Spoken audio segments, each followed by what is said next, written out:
Amin. Ya, shalom, shalom. Shalom. Shalom. Ya, semuanya sehat, sejahtera. Ada amin. Amin. Amin. Haleluya. Coba sambil tersenyum karena hati yang gembira adalah obat ya. Kita baca firman Tuhan karena firman Tuhan pada malam hari ini bertema aku menjadi baru di dalam Kristus ya. Saya lagi aku menjadi baru di dalam Kristus.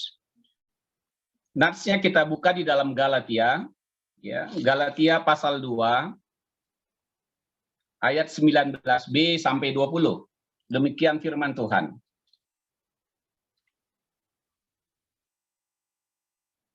Sudah dapat semua?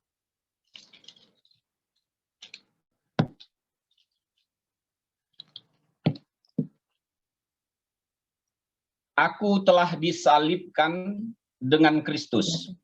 Namun aku hidup. Tetapi bukan lagi aku sendiri yang hidup, melainkan Kristus yang hidup di dalam aku. Dan hidupku yang kuhidupi sekarang ini di dalam daging adalah hidup oleh iman dalam anak Allah yang telah mengasihi aku dan menyerahkan dirinya untuk aku. Bapak Ibu Saudaraku yang dikasihi oleh Tuhan Yesus Kristus, Rasul Paulus ingin mengajarkan satu pandangan hidup agar orang Kristen bisa memenuhi seperti apa yang dikatakan oleh Tuhan, karena ciri khas dari orang Kristen atau tanda orang Kristen adalah di dalam Matius 5 ayat 13 dan 14, kamu adalah garam dan terang dunia. Saya ulangi lagi, sebagai orang Kristen, orang-orang yang telah ditebus di dalam Kristus Yesus atau orang-orang yang percaya kepada Yesus dan menjadi anak-anak Tuhan, ciri khas mereka adalah menjadi garam dan terang dunia. Oleh sebab itu, harus ada sebuah respon dalam diri kita, ada suatu sikap dari diri kita untuk menetapkan langkah kita agar semua itu terwujud. Saya akan membawa sedikit mengenai kisah kehidupan manusia dari awal secara sederhana. Ketika Tuhan menciptakan manusia menurut gambar dan rupanya, saya ulangi lagi, ketika Tuhan menciptakan manusia menurut gambar rupanya, yang tercatat di dalam Kejadian pasal 1 ayat 26 sampai 28, Tuhan memiliki satu tujuan agar manusia itu menjadi kemuliaan yang tampak di dalam hidup ini. Ya, gambar dan rupa Tuhan yang terlihat. Namun demikian, setelah manusia itu ditempatkan di Taman Eden, yaitu Adam, lalu Allah mengatakan tidak baik manusia itu seorang diri, lalu menciptakan seorang wanita yang menjadi istri Adam, yaitu Hawa. Mereka gagal menjaga kemuliaan ini. Dan mereka jatuh di dalam dosa. Mereka memakan buah itu dengan alasan tersendiri.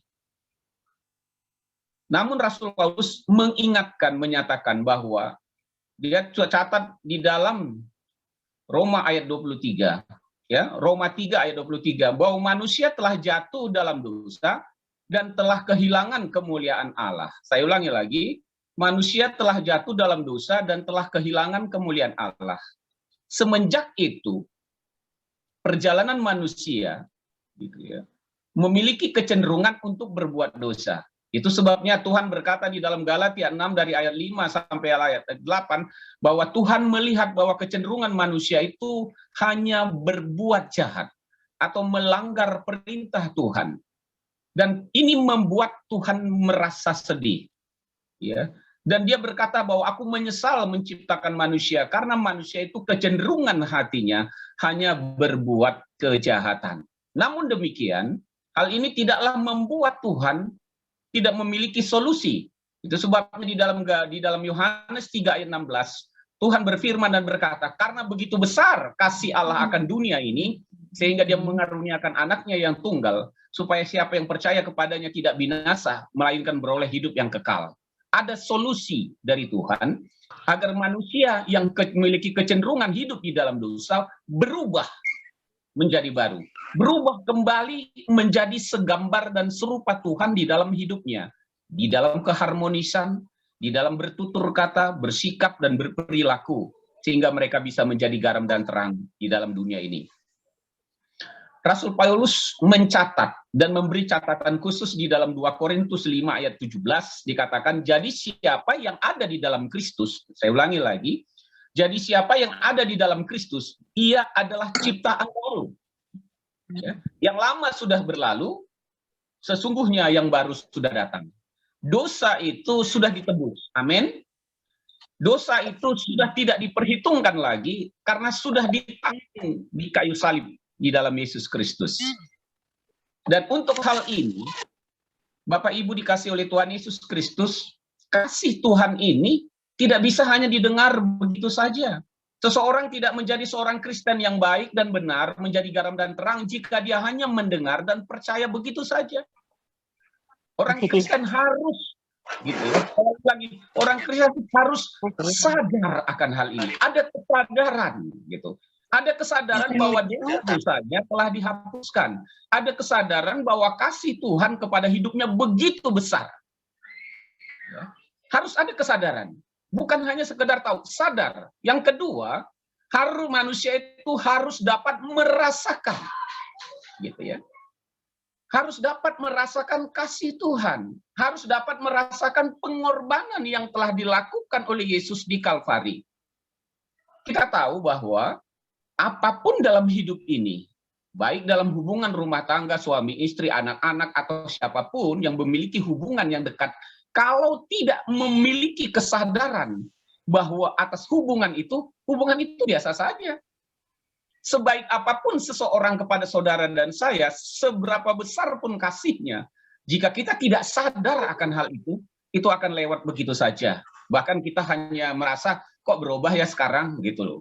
Nah, hanya mementingkan kepentingan diri kita sendiri.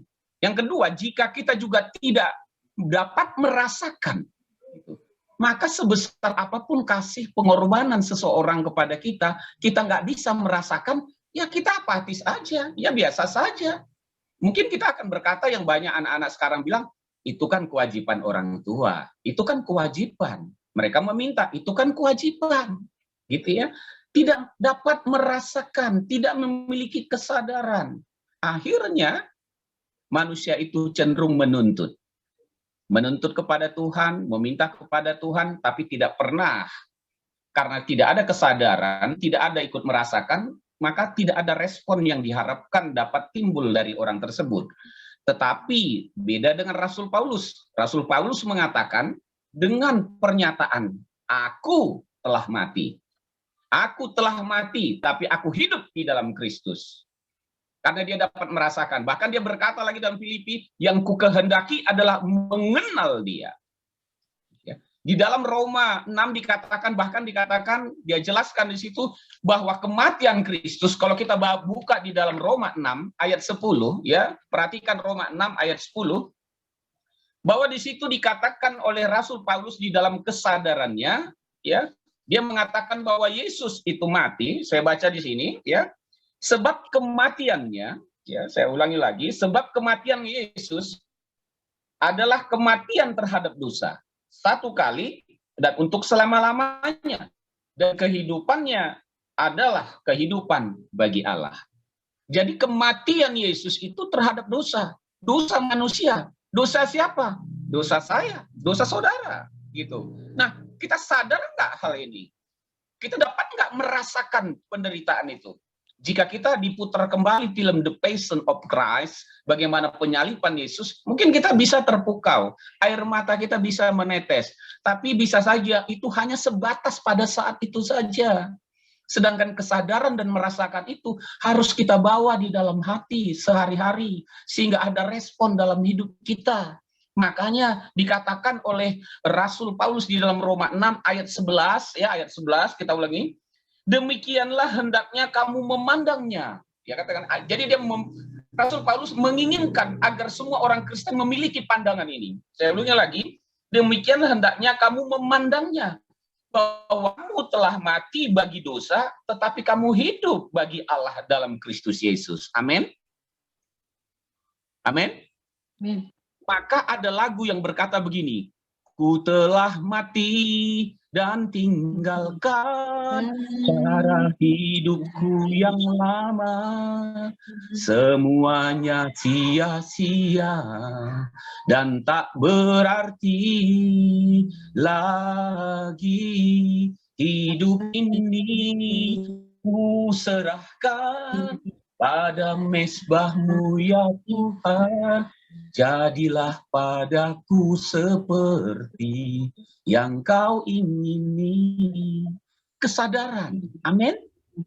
Ada sebuah kesadaran, ada rasa, ikut merasakan, gitu. Sehingga ada respon, bukan saja sekedar empati, ya, tapi juga kita memiliki pandangan, aku sudah mati. Nah, lalu bagaimana supaya kita bisa hidup benar, ya? Kita hidup baru di dalam Kristus. Di dalam Kolose, ya, di dalam Kolose, ya, Kolose pasal 3 dikatakan seperti ini. Kolose 3 pasal 3 ayat 5, saya bacakan. Kolose 3 ayat 5, ya. Kolose 3 ayat 5 dikatakan di sini perkataan supaya kita mematikan, gitu ya, mematikan perbuatan daging. Jadi ada langkah yang harus kita lakukan, mematikan.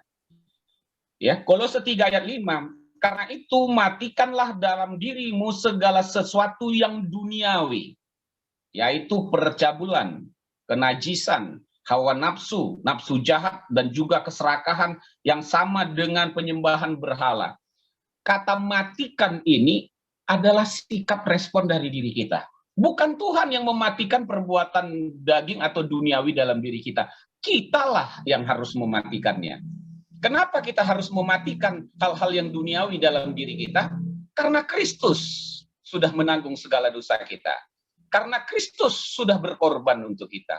Karena Kristus begitu mengasihi kita. Dan Kristus ingin agar kita menjadi garam dan terang. Amin. Dia ingin agar kita menjadi ciptaan baru, tidak lagi sama seperti sebelumnya. Nah, perhatikan ayat 8 dari Kolose 3 ayat 8. Jadi bukan hanya matikan, Pak. Gimana ya? Karena sebagai manusia bisa saja timbul datang lagi keinginan-keinginan itu.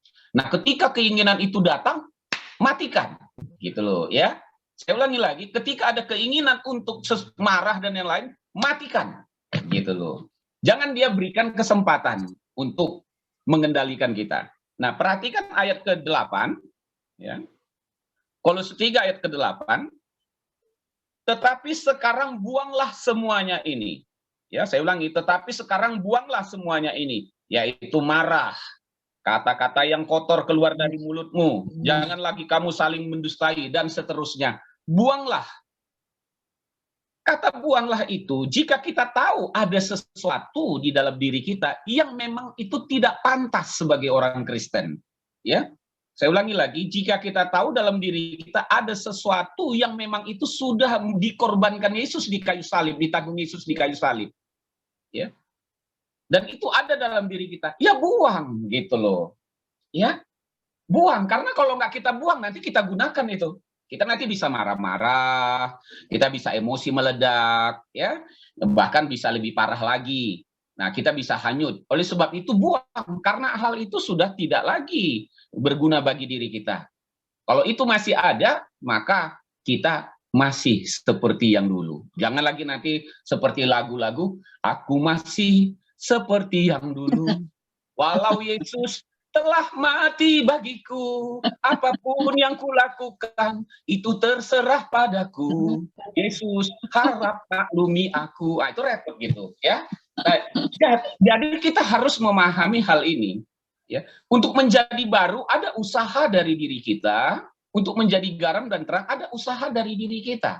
Yang menarik lagi, Pak, itu kan berat. Oh, puji Tuhan. Jika saudara dan saya mengasihi Tuhan, kata Tuhan, aku akan memberikan kepadamu penolong yang lain. Yaitu penolong yang menyertaimu, yang tinggal di dalam engkau, yang akan membantumu, yang akan menuntunmu kepada seluruh kebenaran. Ada amin? Ya? Roh Kudus itu akan menginsapkan kita, mengingatkan kita. Dia akan mendidik kita, memberitahukan kita. Kita responi. Amin? Kita mau dengar-dengaran. Gitu loh. Nah, bisa saja Roh Kudus berbicara itu melalui orang lain ketika orang lain menegur kita dengan kasih, mengingatkan kita, jangan begini Pak, jangan begitu. Kita harus mau mendengar supaya kita menjadi lebih baik lagi. Saya kasih tahu yang paling menarik dari Rasul Paulus ketika dia mengingatkan ke jemaat mula-mula di kehidupan mula-mula di Kisah Para Rasul 2 ayat 40 di situ. Dikatakan mereka berkumpul bersama memecahkan roti, membaca firman Tuhan dan berdoa. Satu hal yang paling menarik itu yaitu mereka semakin hari semakin disukai oleh orang. Amin. Disukai banyak orang. Kenapa mereka disukai? Karena mereka berbeda. Mereka sudah berbeda, bukan karena mereka berbeda karena mereka rajin beribadah, membaca kitab suci. Mereka bukan berbeda karena mereka banyak berdoa, memberi. Bukan. Mereka berbeda karena sikap, perkataan, perilaku mereka tuh berubah. Gitu loh. Mereka berubah. Mereka jadi lemah lembut, penuh kasih, care, peduli ke orang lain. Tidak suka menghakimi, bahkan memberikan kesempatan kepada orang lain. Kalau ada jatuh, mereka tolong. Itu sebabnya mereka semakin hari ditambahkan jumlahnya. Amin. Ditambahkan jumlahnya. Karena orang yang ingin bertambah datang itu, yang datang itu, baik laki-laki, anak perempuan yang datang itu, ingin seperti mereka, menjadi lebih baik. Gitu ya. Menjadi disukai. Gitu. Bagaimana saya bisa disukai oleh orang-orang yang terdekat dengan saya? Nah, Bapak Ibu dikasih oleh Tuhan Yesus Kristus, itu sebabnya Rasul Paulus mengingatkan kembali sebagai orang Kristen. Mari kita buka ya dalam Galatia 5. Nah, ya kita tetap fokus bagaimana supaya hidup kita baru. Nah, Galatia 5, firman Tuhan itu bukan hanya untuk didengar lalu dilewat-lewatkan begitu saja. Saya sebagai dokter tentu membagi firman itu yang langsung bisa dilakukan. Kalau nggak dilakukan ya dia sakit gitu ya. Lama-lama sakitnya makin parah, komplikasi, ya mati gitu loh. Ya, matinya pun sekarat. Nah, kalau dibayangkan dosa seperti itu, tidak semakin baik, makin lama makin buruk, lama-lama akhirnya terkapar. Galatia 5, perhatikan ya, ayat 24. Saya minta kita baca sama-sama ini ya. Galatia 5 ayat 24. Kalau kita setuju harus kita amenkan gitu ya firman Tuhan ini supaya kita bisa menjadi baru di dalam Kristus. Yang lama sudah berlalu ya, kehidupan gaya lama berlalu, kita memiliki gaya hidup yang baru di dalam Kristus, yaitu yang penuh kasih, ya, kebaikan dan lain-lain. Galatia 5 ayat 24 sudah dapat ya? Kita baca sama-sama 3, 2, 1. Barang siapa menjadi milik Kristus Yesus, ia telah menyalibkan daging dengan segala hawa nafsu dan keinginannya. Amin. Amin. Amin. Amin. Jadi, kalau Yesus disalibkan dagingnya, tubuhnya di kayu salib, nah kita diminta, kita harus menyalibkan keinginan daging dalam diri kita. Apa Pak keinginan daging? Naikkan aja ayatnya. Kalau yang kita baca tadi ayat 24, ya kita baca ayat yang ke-19 gitu ya. Ayat 19. Yang ini yang harus kita matikan di dalam Kristus. Ayat 19 ya. Perhatikan ya ayat 19. Perbuatan daging telah nyata, yaitu percabulan kita matikan, kecemaran kita matikan, hawa nafsu kita salibkan, penyembahan berhala kita salibkan, sihir kita salibkan, perseteruan, perselisihan, iri hati, amarah, kepentingan diri sendiri, percideraan atau melukai orang, ya, roh pemecah, kedengkian, kemabukan, pesta pora, dan sebagainya itu kita salibkan di dalam Kristus. Amin. Karena Yesus telah menanggung hal ini semuanya di kayu salib. Nah, tugas kita adalah menyalibkan ini di dalam kehidupan kita sehari-hari. Sehingga yang ada di dalam diri kita itu buah roh itu akan datang, akan timbul. Pak, saya tadinya marah-marah, Pak. Sekarang Pak saya lemah lembut, puji Tuhan. Pak, saya suka bertengkar, Pak. Sekarang saya penuh kasih. Pak, dulu kalau ada apa-apa sedikit saya meleng matanya, sekarang lurus, gitu ya. Pak, kalau ada apa-apa sedikit saya tergoda, Pak, sekarang tidak lagi. Nah, perubahan ini akan disukai oleh siapapun. Tanya saja kepada siapapun. Nah, kalau perubahan ini terjadi dalam diri kita, kita pasti disukai. Ya, pasti akan didorong. Ini baru Kristen, ini baru garam, ini baru terang, disukai orang gitu.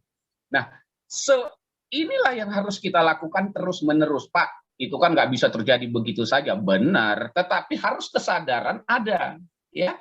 Rasa itu harus ada, cara pandang kita harus ada. Mulai sekarang sebagai orang Kristen, saya harus menjadi garam dan terang dengan cara, gitu ya. Saya salibkan semua hal-hal yang berbentuk kedagingan. Amin. Ya, saya salibkan, saya matikan itu, saya buang itu istilahnya. Sekarang saya mau berbuat sesuatu yang benar. Jika ada sesuatu, Pak, jangan marah, Pak. Iya, sabar ya, sabar. Aduh, berapa kali saya harus mengampuni? Tanya Tuhan Yesus, berapa kali saya mengampuni? 7 kali. Oh enggak, 70 kali 7, nak. Nah, gitu. Ya. Jadi kita makin lama makin lembut gitu, ya. Kita makin sabar hidupnya. Makin disukai dan menjadi awet muda loh. Gitu ya. Menjadi awet muda. Umur boleh bertambah, tapi hidup kita itu menjadi cerah dan segar. Saya belum bisa jadi contoh karena saya masih 58, jadi masih kelihatan muda, gitu ya. Mau masuk 59, gitu ya. Tapi masih fit lah saya. Banyak beban, tetapi serahkan semua pada Tuhan, be happy. Amin. Ampuni, mengucap syukur, lakukan yang terbaik. Dan orang akan mengatakan gini, saya mau bergabung di GOD KKMI, saya mau ikut Zoom-nya. Kenapa? Saya melihat orang-orangnya. Wow. Ya, berubah sedemikian rupa, jauh lebih baik. Dan saya menyukai orang-orang yang ada di dalamnya. Haleluya. Ya. Kenapa penting? Kenapa hal ini penting, Bapak Ibu? Karena ada firman berkata, saya nggak usah bawa lagi buka ayatnya. Doa orang benar jika dengan yakin sampaikan besar kuasanya. Amin. Jika kita hidup benar, hidup baru di dalam Kristus, menyalibkan daging. Aduh, doa kita, Pak, walaupun pelan itu tergoncang kerajaan surga, iblis langsung murat-marit, Pak. Nggak perlu teriak-teriak rame-rame, ya. Lembut saja, iblis udah keder, gitu. Karena apa? Kuasa itu tidak dari suara, Bapak Ibu.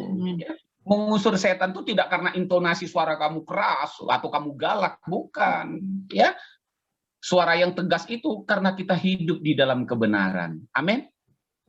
Itulah powernya. Itulah powernya. Ketika kita memberkati Indonesia bukan karena kata-kata kita yang panjang atau suara kita, tapi karena kita hidup benar dan mau Indonesia ini diberkati, maka Tuhan melawat Indonesia, gitu ya.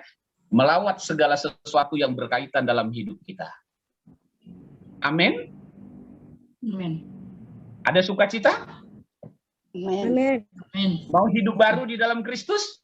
Haleluya. Amin. Mau menanggalkan semuanya yang nggak betul, yang nggak baik, yang bisa melukai hati orang?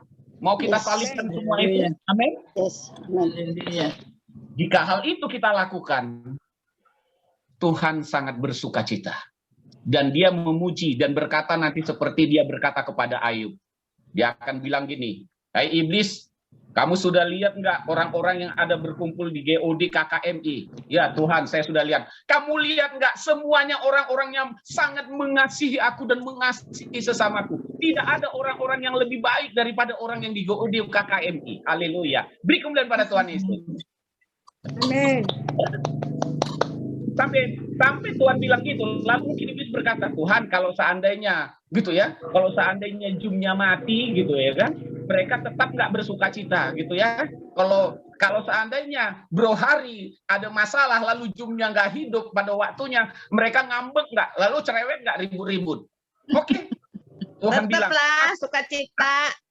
Aku izinkan, kata Tuhan ini kan contoh, aku izinkan kamu boleh mematikan Zoom-nya Hari, lalu dimatikan. Nah, ternyata setelah dimatikan telat dan lain-lain, semuanya tetap bersukacita, bahkan mendoakan Homari, kan Bro Hari didoakan dalam nama Tuhan Yesus, Bro Hari sehat, ya sejahtera, dilindungi, dipagari. Nah, ketika dia hidup lagi, haleluya, semuanya bahagia. Haleluya. Amin. Amin. Karena tidak ada hidup tanpa masalah, Bapak Ibu. Ya, selama kita mau hidup ya terus diperbaharui, maka segala sesuatu menjadi indah. Amin. Amin. Mari kita bersatu dalam doa. Bapa, di dalam nama Tuhan Yesus, hamba-Mu telah menyampaikan kebenaran firman-Mu. bahwa di dalam Kristus kami menjadi manusia yang baru. Tidak sama lagi seperti yang dulu. Kami telah menyalibkan dan terus menyalibkan keinginan daging jika itu ada di dalam diri kami. Kami akan mematikannya, kami akan membuangnya, dan kami akan mempergunakan semua hidup baru di dalam Tuhan, yaitu lemah lembut, kasih, kesabaran, kemurahan, dan sebagainya di dalam kehidupan kami sehari-hari. Karena kami ingin menampilkan Kristus ada di dalam diri kami. Kami ingin orang melihat kemuliaan-Mu dalam hidup kami. Dari tutur kata kami, dari sikap kami, itu menyenangkan hati orang. Memberikan semangat baru kepada orang. Memberikan warna baru, atmosfer yang baru ya dalam hidup ini. Sehingga kami disukai karena Engkau ada di dalam diri kami. Dan oleh karena itu nama-Mu dipermuliakan. Terima kasih Tuhan. Di dalam nama Tuhan Yesus kami berdoa. Amin.